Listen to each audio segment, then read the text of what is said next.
Hi there, I'm Carrie Ellis, author of 21st Century Superhuman. This is our 21st Century Superhuman show. And today I have with me JC. Hey JC, John Anderson, and Vivek. Hello. And these two guys are the tech guys who respond to questions with the Keshe Foundation. And today we're going to just have a little discussion about what is going on with the Keshe technology, with the upcoming conference, with the really cool things that are being learned, and how we can each step more deeply into learning about this new technology that's bringing forth some great new possibilities for humanity. So I know you guys are constantly in answering questions all the time, right? As the tech support at Keshe Foundation. So what do you guys see, either one of you, it feels like answering first, what do you see as kind of the flow of questions that you're dealing with a lot, and what's the conversation going on there? Most of the questions we're getting deal with what I would consider to be misconceptions with the Magravs unit. People who, come in the middle and haven't got all the information. And so they start making assumptions and I heard this and I heard that and I heard this. And a lot of it is more or less, kind of correct, but they're missing so much that they're just off on the wrong direction with this system. The biggest thing that I've been seeing lately is people think it's an electricity producer, and it doesn't produce electricity. It produces plasma. Big difference. The plasma will function as electricity because the plasma is basically the raw material of everything. But the Magravs unit doesn't make electricity. So you need to think about it. You really need to change the way you're thinking about how energy works. And I think that's one of the biggest things that people are having the most issue with. So most of the people that are asking these questions are people who've actually ordered a pre-built unit, is that correct? Or even the ones who've built their own? About half of them, I think, maybe a little more than half, have purchased a unit from the foundation. The other ones they've made their own. They saw a blueprint, went, hey, that's easy, I'll build it, and didn't do the research, didn't dig through to find out what it does. And a lot of these guys are having issues because if you look through Facebook, if you look through the sites on the internet, there's 40 or 50 different ways you can make these things that people are saying, here, do this. Right. And not all of them function properly. There's the big thing about about these units when you're making them, whether it's a stacked coil or the 90-degree coils, whether you put them in a triangle or a tetrahedron configuration or a three on the top of one another or three side by side, you got to think of the field interactions, because the different shapes create a different shape of field, and the different shape of field is going to interact with its environment and with the equipment differently, creating different results. Yes, and we're really we're developing something that's different than anything that we've had so far. Oh, yes. And oh, yes. Yeah, I have people send me questions as well, and I'm realizing that people aren't going out and listening to, now, what did you guys say we have now, 108, 109 teachers? 109 roughly 3-hour lectures. With Mr. Keshe himself at teaching. So it's really important that we begin educating ourselves, diving into this system and learning kind of the ins and outs of it, the details of it. There's so much that you start getting when you watch those. How about you, Vivek? Do you have any insights on what you've been fielding in there? Well, one of the biggest misconceptions that we're getting at tech support is, well, now there's a 2 kilowatt unit out. When is a 4 kilowatt unit going to come out? When is a 10 kilowatt unit going to come out? What people don't seem to realize is that plasma energy itself is infinite in nature. So once the wiring of the house gets completely nano-coated, most, if not all, of the energy supply needs are going to be supplied by plasma.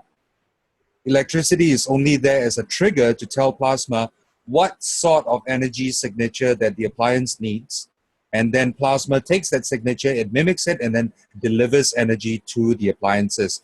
2 kilowatts is referring to the resistive load rating of the Magravs unit itself.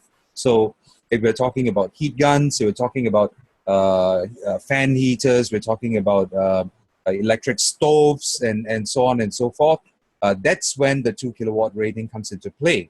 And if people need more, then what you need is a second Magravs unit plugged into another side of the house, which takes that resistive load rating up to 5.2 kilowatts for 220, 240 volt systems. For 110, 120 volt systems, we're looking at about 4.2, 4.3 kilowatts of resistive load rating. But to all intents and purposes, plasma is infinite. So please don't ask us again when a 10 kilowatt unit is coming out. We also have to keep in mind, sorry, Carrie, for interrupting. We also have to keep in mind that these kilowatt ratings that are brought out, they are for reference only. There's no kilowatts in plasma. Doesn't happen. We don't have a unit to measure plasma in because, well, first of all, it's infinite. It's everywhere. It's like, teach a fish what water is.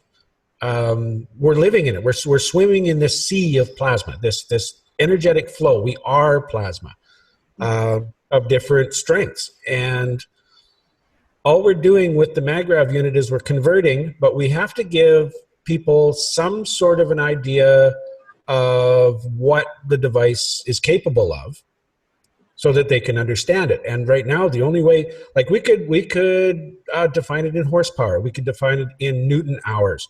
There's a number of different ways that we could define it. The simplest one that we could use would be kilowatts, 1,000 watts per hour. And it's not really absolutely accurate because with what we saw with the system in Mexico, where the fella had it on his house for a while, and his sister came over and said, "Hey, this is cool. I want one for my house." And the guy says, "Here, take this one." His house still functioned even without the unit attached.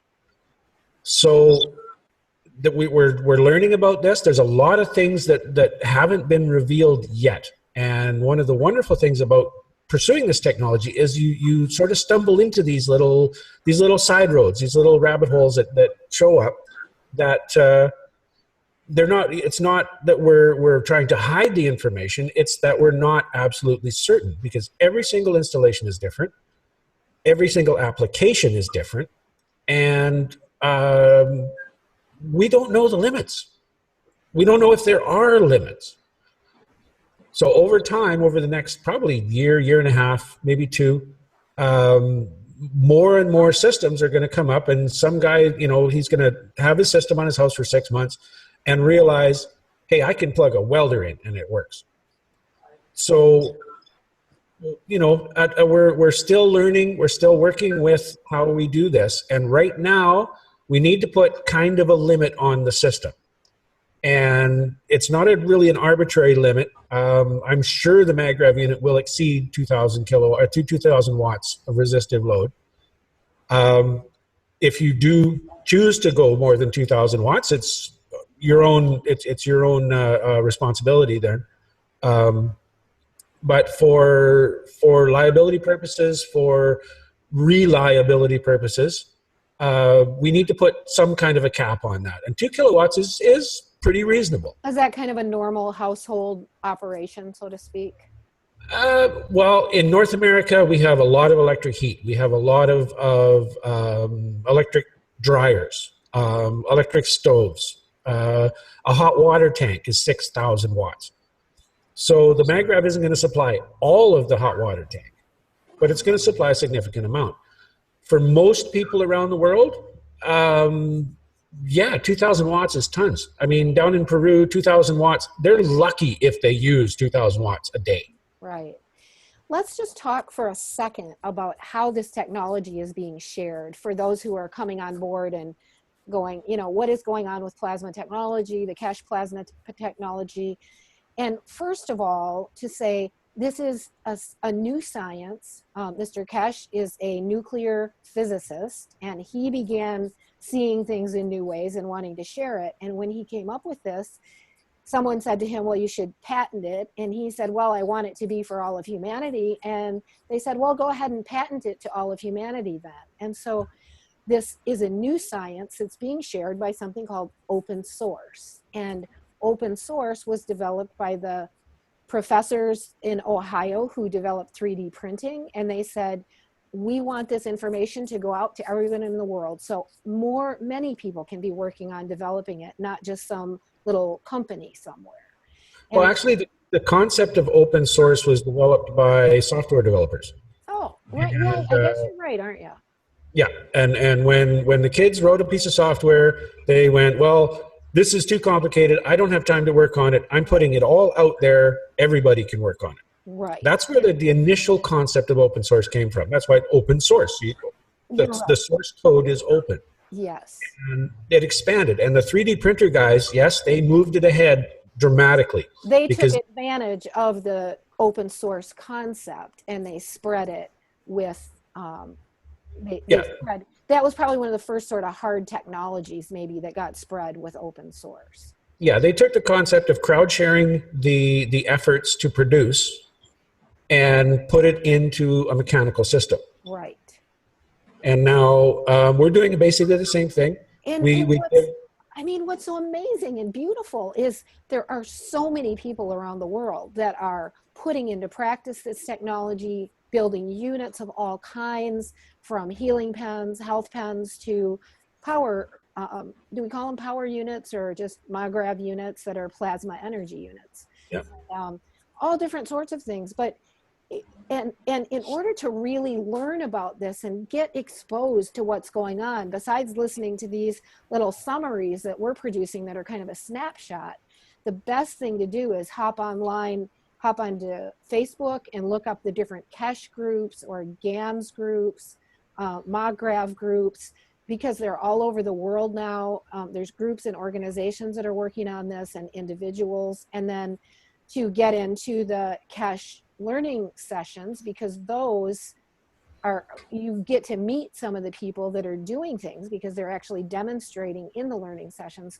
So I think for people to get that this is a worldwide learning process right now. And Vivek, don't you say that, haven't you guys, or I don't know, JC, maybe it's been you that said the Keshe Foundation now has as big a following as even Google, like it's in the...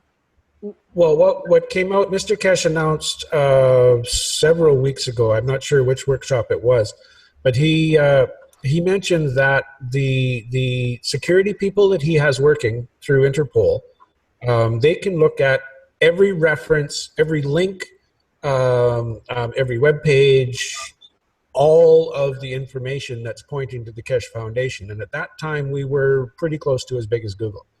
So that's just that in itself is pretty amazing. And just this sort of really exciting thing that's going on, which my heart just thrills as I see all these different people in the world coming up with new uses of plasma energy and GANS and new ways to put equipment together. And something I need to bring out that's starting to come out in a little bit bigger way, and it's starting to become a little more transparent.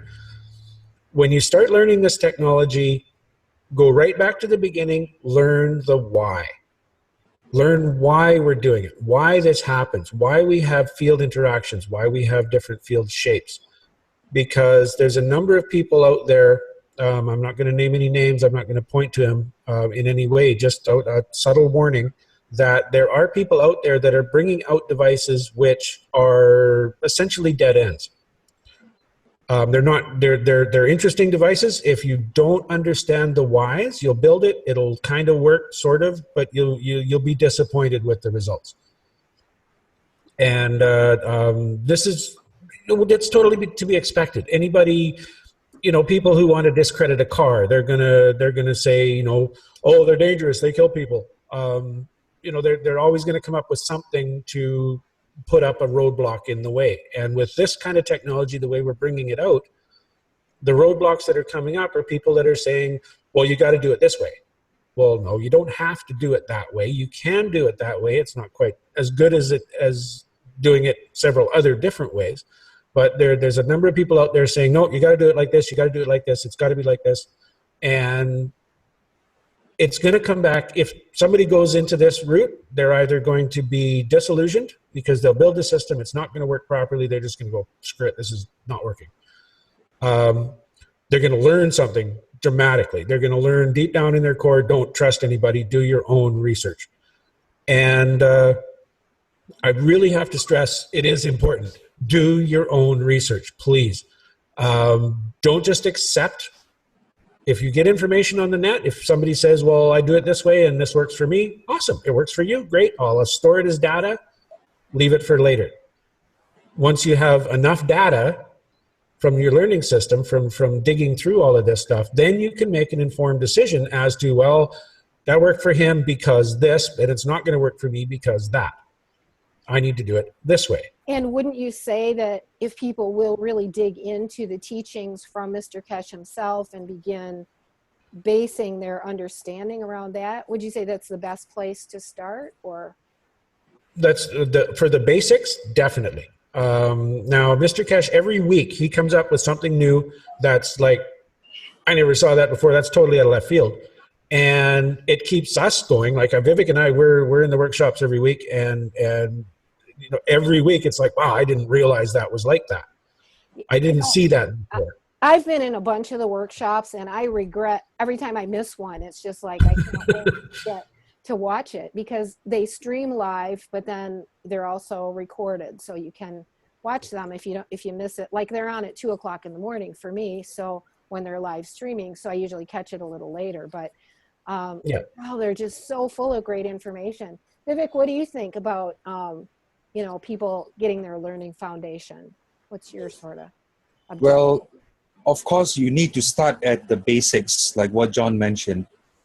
But at the same time, realize that this is a very intuitive science.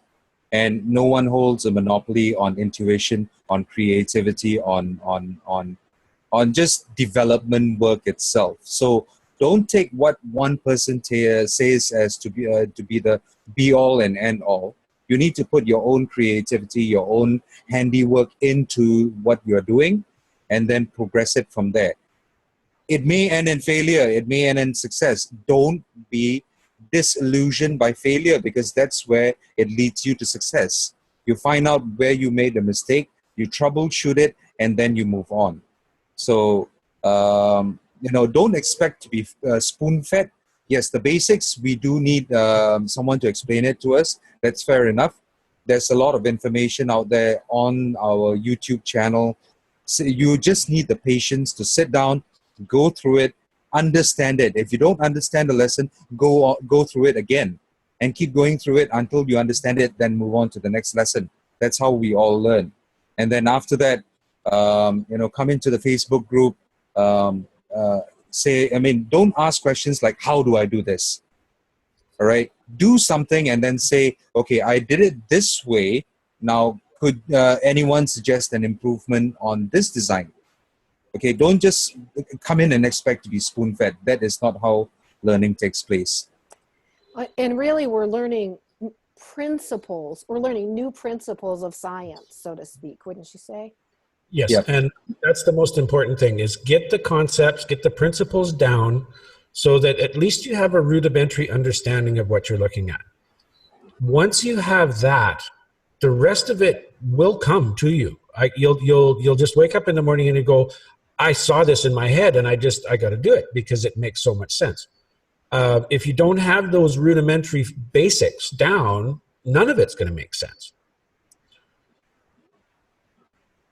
Well, JC, I know you've got some really cool pictures to share with us. This might be a good time to do that and just give people an idea of how we can literally visually see what's happening with plasma energy, because it is such a new understanding compared to how we've understood energy moving in our world up until this time.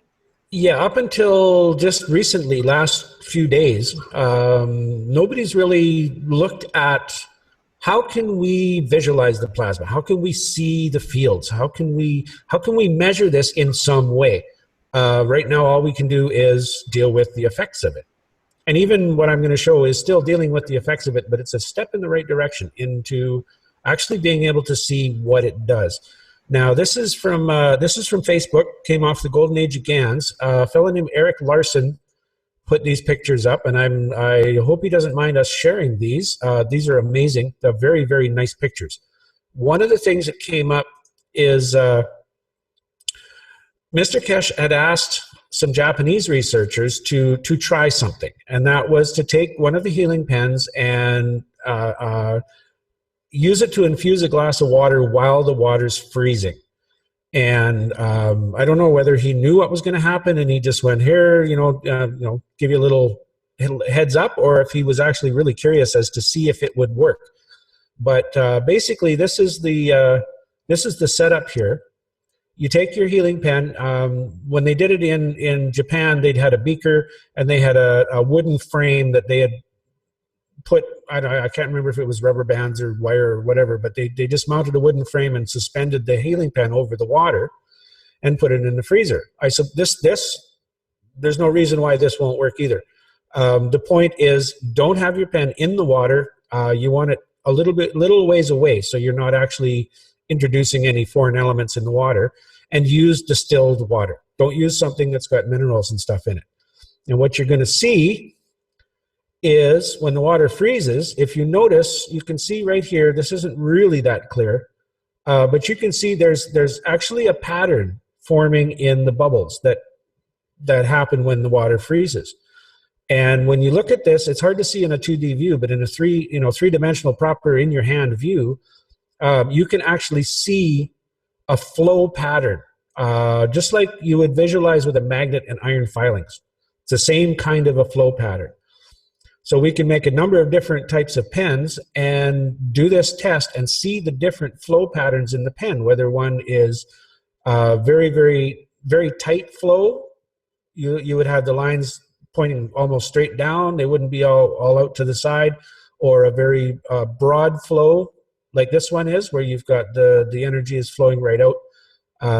But also we're putting the energy into a matter state water, it's dissipating. So there's going to be some element of a dissipation type flow in this as well.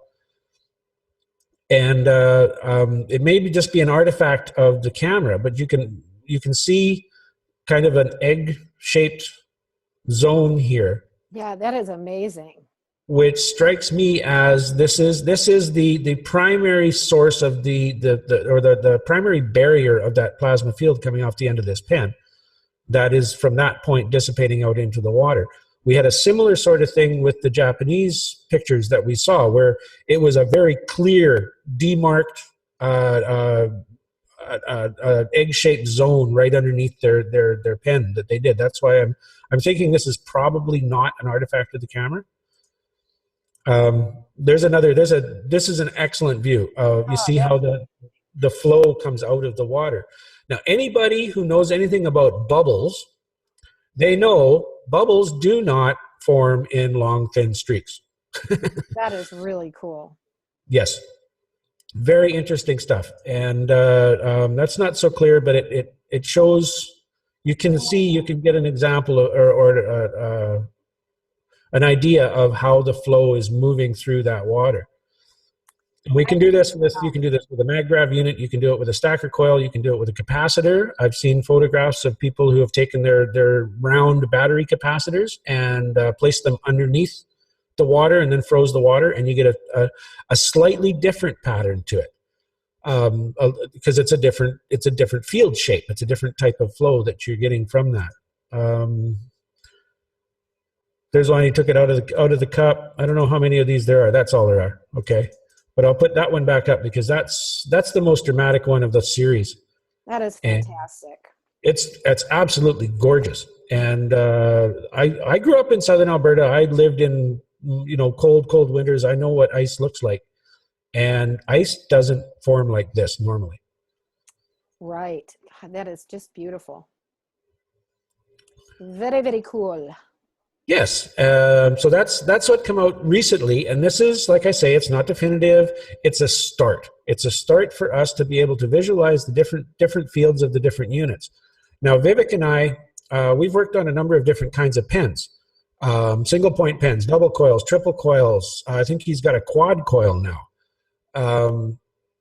Different lengths, different numbers of coils. I've got 9, 18, 27, and 36 coil pens here with me right now. Wow. Do you guys either of you have the pens close enough by that you just hold a couple of them up? Well, I've got one right there that's still in the works. This is one I'm going to be putting in the freezer. Nice. And Vivek's got his. He's actually working with some people. Is it a quad, Vivek? This is a 3-coil pen. This is actually a negative example. Actually, I can take it out. As you can see, I cut it a bit too close to the where I've wound it over here. This causes an interference with the plasma that's coming out. So what happens is that the plasma that's coming out is a little bit weaker. It comes out in pulses. That's what a Qigong practitioner who I passed the pen to told me. Said that he couldn't really feel it. He felt it coming out in pulses. So I made another one where the stylus is much longer, and then it worked perfectly. So this is also a learning experience for me. This is a 3-coil pen, and this is more gravitationally biased, which means it is more suited to taking out energy which is not needed within the body, as opposed to a 2 or a 4-coil pen, which is magnetically gravitationally balanced, which means that energy is fed in and balances whatever is needed to be balanced. This one does feed energy in, but at the same time, once it feeds it in, it goes to where excess energy is, circulates somewhere over there, tingling, feeling, and then sucks that energy out. It's a very, very distinctive feeling. Yeah. For those who are making these pens, Vivek and I talked about this at length, and what we came up with was at the end of the pen where the coils terminate and the pin comes out, there's a toroid field shape there. And if your pin that comes out is too short, it gets the energy comes out, gets trapped and drawn back into that toroid shape of the fields. So I'm thinking we need to test this a little bit more, but I'm thinking as long as your pins are at least 1.5 times the diameter of your outside coil long. So if your pin is 1/2 inch diameter, or if your pen itself is 1/2 inch diameter, your pin, the emitting pin of the pen needs to be at least 3/4 of an inch long. That way we get where the energy comes out of that pin away from that toroid field, so it doesn't get drawn back into the pen again. Nice. And Vivek, that was really nice showing us the tip of that pen that was too short. So yeah, let me just show it once again so that it's clear. You have a good understanding of what we're talking about. You see how it's very short, the pin at the end? So that's too short. That's too short. So what's going to happen is that the toroid field that's coming off of the end of the pin is going to be interfered by this coil over here. And what happens is that causes a breakage in the toroid, and it comes out in pulses. So what are without getting into like medical stuff, what reasons would you want to pull energy from the body? Maybe if there was an overgrowth of tissue or something like that. I mean, that's what. Yeah, zits, tumors, goiters, stuff like that. Yep. Abscess, large pimples, those really large pimples that you get on various parts of your body, which grow, which look like a boil, right? Stuff like that. And then places where you'd want to remove the energy from the system. Right. Where there's sort of too much, like an overgrowth or a pressure of stuff in there. Yeah. And then, JC, I think last time we did a show on health pens, one of the times we were on, you were explaining how and I guess it's really Vivek just said it, but the double or quadruple, you're creating alternating fields as opposed to, what's the triple? Well, the fields themselves, the gravitational is a collapsing field. It wants to go from the atmosphere to a center point. Okay. The magnetical goes from the center point out to the atmosphere. So, or out to the environment. So you've got both directions happening at once. Right. And if you look at Nassim Haramehn's got some really good illustrations of a toroid field, how the energy flows out of one side and back into the other. Very similar to what we're doing. Whenever you have a coil within a coil, that inside coil is going to act as a gravitational coil. Okay, and it's always going to be stronger than the magnetical. That's why we can get away with a smaller coil. If you have two of those, one inside the other, and then a third one on the outside is going to be magnetical.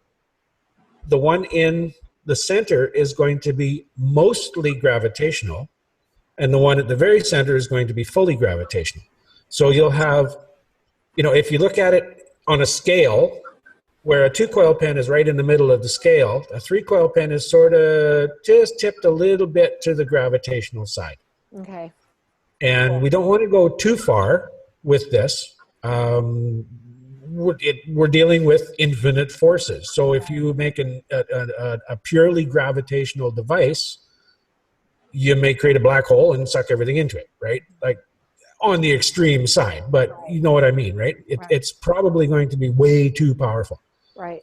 So we're going to kind of sneak up on this, little bit at a time, sneak up on it, find out, where is the sweet spot? Where's the point where this works really, really good and we don't need to go anymore? And we do have some people around the world who are making healing pens all the time, making lots of them and experimenting with all different kinds. And I know, Vivek, you've been experimenting with Qigong practitioners near you, right? So you're getting... Yeah, that's right.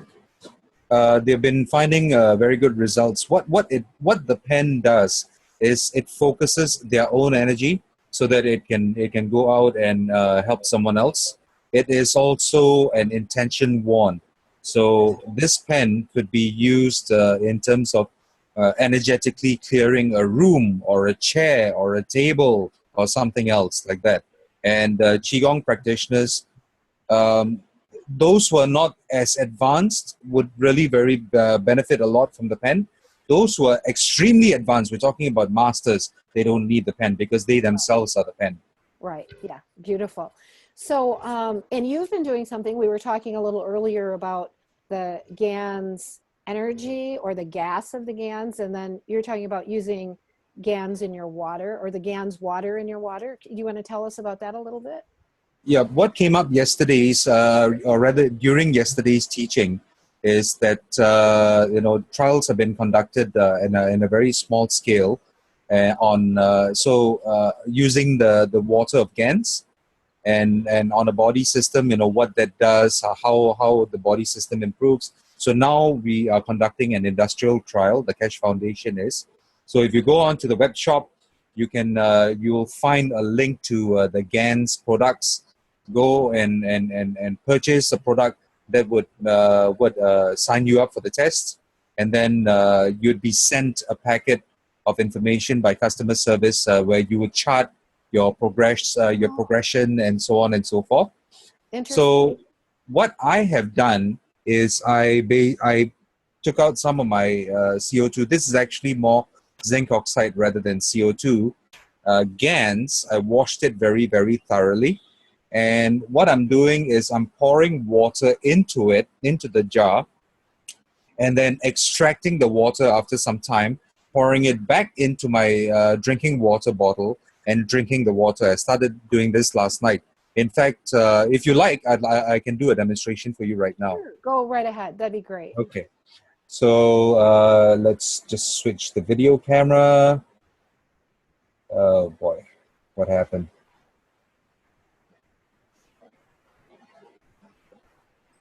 Okay, let's try that again. Okay. Switch the video camera. Yep. Is it coming through? Somehow or another, it doesn't seem to be working here. That's your profile picture. I know it was working earlier. Yeah, it was working earlier. I don't know why it's not working. Okay, no problem. It's actually a very, very simple test. I can do it using this camera. So all we're going to do, let's aim that down a little bit. Here is the jar of GANS. Okay, and here is a bottle, a brand new bottle of water, distilled water. So all I'm going to do is open it up, pour the water into the jam jar, and let that sit for a while. So we'll put that here, close it up, Wow, that's and let settling everything pretty settle. fast. Yep. Settling. So what we want to do is have all the GANs settled to the bottom, and once it is settled to the bottom, the water it's already taken on the plasmatic signature of the GANs, so it has already become plasma water. But we do not want to be drinking the actual GANs itself. We just want to be drinking the plasma water. So we let the whole thing settle. Then we use a syringe and we extract the water from in here, and we put it back into the bottle of drinking water. So for the rest of the day, you'll be drinking out of this bottle and you will be drinking plasma water. And I'm doing this on myself as a trial to see what are the benefits, what are the positive effects that I notice over the next week, 2 weeks, 3 weeks, and so on. So again, just to be clear, you will have drawn some of the GANS water off the top, which is water that's been rinsing the GANS in the bottom and from the bottle on the left, and you'll add it back to your water bottle on the right. Just the water, not the GANS. And then just the water, not the GANS. But the thing is, the CO2 GANS has to be thoroughly rinsed beforehand. So once you take it out of the salt. How many rinses do you do? Well, for this this quantity of GANS, I went through 1.5 liters of distilled water just to rinse it. Okay. Make sure there's no more salt left in it. Okay. Yeah. So we go through the rinsing first. Then we fill it with water, like what you just saw, and then we extract that water, put it back into the drinking water, and you have plasma water to drink. Great. Cool. And I don't know, are there any cautions about this? Well, there was someone at the very, very early stages of the Keshe Foundation Knowledge Seekers Workshop who wanted to be a hero and went ahead and drank CO2 GANs. Luckily, nothing happened. But there was someone else who went and drank copper oxide GANs, and he started to pee blood. So we need to be cautious in terms of what we're doing, because this is a brand new material for all intents and purposes. Right. We need to understand what's going on. We need to understand what the properties of these materials are. No, we can't just go ahead and say, oh, look, I'm a hero, I can drink this, I can drink that. Right. That's not what we're doing here. And again, I'd encourage people to watch the workshops and begin learning for yourselves kind of the foundation of the thinking of what these materials are, of how they work. And some of our earlier videos, we did GANS making, and there's some good GANS making videos out there, but we have some in this series. So that's good, Vivek. Yeah, and not only drinking it, you can also use the plasma water as a health pad. So what you could do is you could grab yourself this is a very old one. I need to change the tissue paper. Grab yourself a Ziploc bag and put a piece of tissue paper in here, and then wet it down with the energized water of rather the plasma water from this jam jar, and then seal it up and apply it to a part of your body where there's some pain or something like that, and you find that the pain goes away, because the energy, there's a lot of field interaction going on, because the water itself takes on the property of the GANS, it takes on the energetic property of the GANS. That's why it's called plasma water. And in time to come, what we would be doing is we would be using the vapor of this water to power devices, to power a spaceship configuration, for example. So that would be a vapor vapor plasma. So right now we have moved away from matter state plasma into plasma water, and the next step would be vapor plasma. Interesting. So again, we're experimenting with a new science, and That's right. So right now, while on camera, I can actually do this. I'm going to extract the water. Make sure it's only water in here, not GANS. And then put it into your drinking water.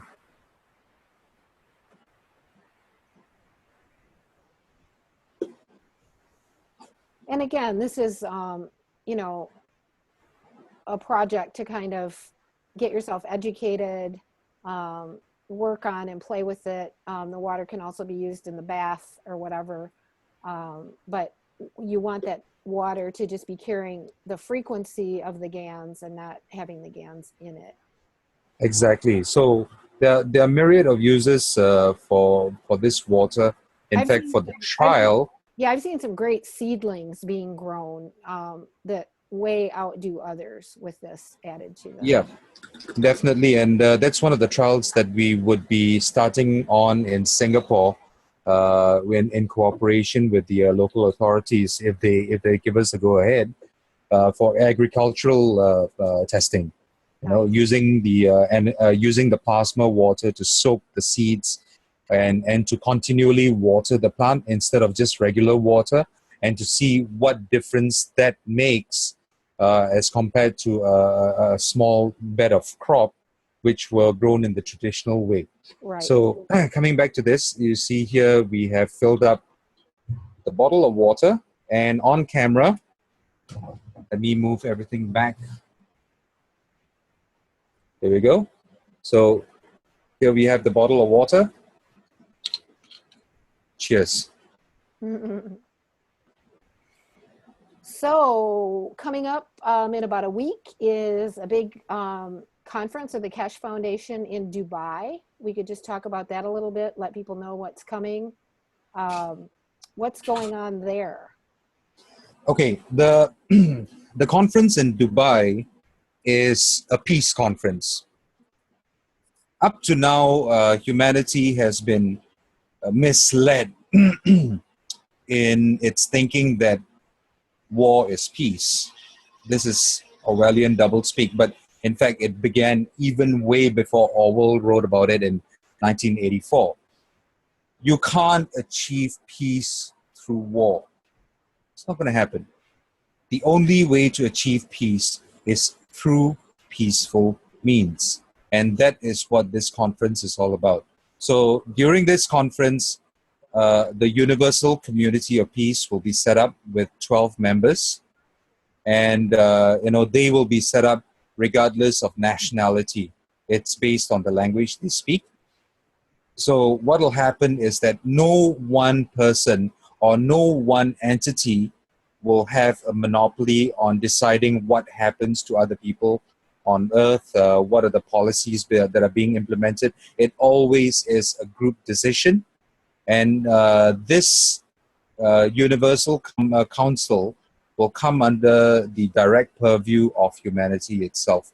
In other words, they are answerable to humanity, to the being, not just to humanity, but the other beings on this planet as well. Will there be workshops there on the plasma energy, or I was thinking that was part of the first couple of days? Yeah, there will be some presentations that go on over there for plasma energy, different plasma devices, new emerging plasma technologies, etc. That would be also, there would be a 1 hour knowledge seekers workshop that is going to be broadcast on the internet. The rest of the program is not going to be broadcast. So during this 1 hour, you'll have a breakdown of the various plasma technologies that are coming out. Because the thing is, a lot of we have invited world leaders and business leaders and so on and so forth to attend the conference. So they need to be brought up to speed as to what's going on, because they may or may not be aware. Most world leaders are aware of what's going on, but the business community may not be aware. So we bring them up to speed. We tell them what's going on. We show them how we have progressed with things, and then we share that knowledge openly. Nice. So I don't know, JC, are you still with us, or have we lost you? I think he stepped away for a while. Okay, he might have stepped away. So let's just call this good tonight, Vivek, and we shall do some more videos coming up soon on various topics. We'll be doing some questions and answers and doing some videos with people that are developing various devices and, you know, what process they're going through. And I just want to encourage everybody out there to keep learning and growing. Now, the Keshe Foundation, I know that there's several new websites emerging. And what would you say? The base foundation is keshefoundation.org. Is that correct? That's correct. If you go to the www.keshefoundation.org, that web page itself will have links that lead you to all the other websites under the Keshe Foundation organization. There are continually new domain names and new websites that are going to be coming up. So the main place to go is keshefoundation.org. That's where you'll find all the information. Great. That can be the hub where people go in order to learn That's everything right. else. And That's I know correct. that we were talking a little earlier. I know you're right above the port of Singapore, and you told us a little earlier that the ships are moving again, maybe not as Yep. much as they were before. That's right. I would estimate shipping traffic to be about back to about 70 to 80% of what is normally seen here. It's not back to 100%, but 70 to 80% is pretty good. It's nowhere near what was the case in one of the previous interviews when I put that video camera at the window and showed everyone. It was empty. There was nothing there. Right. Interesting. Well, we're in interesting times on planet Earth. I think a lot of change is happening. A lot of progress is happening.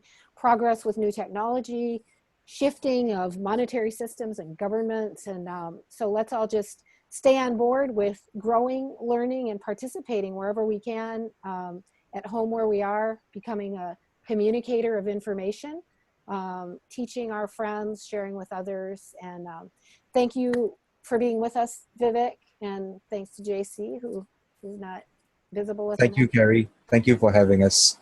So welcome. And I'll see you again soon. Much love to everybody out in the community. Thank you so much to Naturally Better TV for airing these wonderful shows. And we shall see you all soon. Lots of love, many blessings.